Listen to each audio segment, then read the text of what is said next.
वो सब अपने पार्टनर्स के साथ आ रहे हैं। अभी तक सोई नहीं तुम?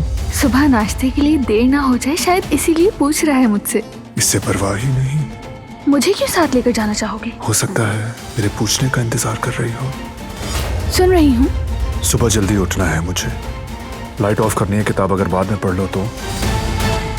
घड़ी कहाँ गई यार? कुछ पूछना था। पूछो ना। मेरी घड़ी देखी है कहीं तुमने? चलो गाड़ी तैयार है, चलते हैं। हाँ ठीक है। बेटा तुम बारहान साहब के साथ नाश्ते पर क्यों नहीं गई? उसने मुझे साथ चलने को नहीं कहा। वैसे भी उसे जो पसंद है उसे साथ ले गया। वो कहानियाँ अधूरी जो न हो सके कि पूरी, उन्हें मैं भी क्यों सुनाऊं, उन्हें तुम भी क्यों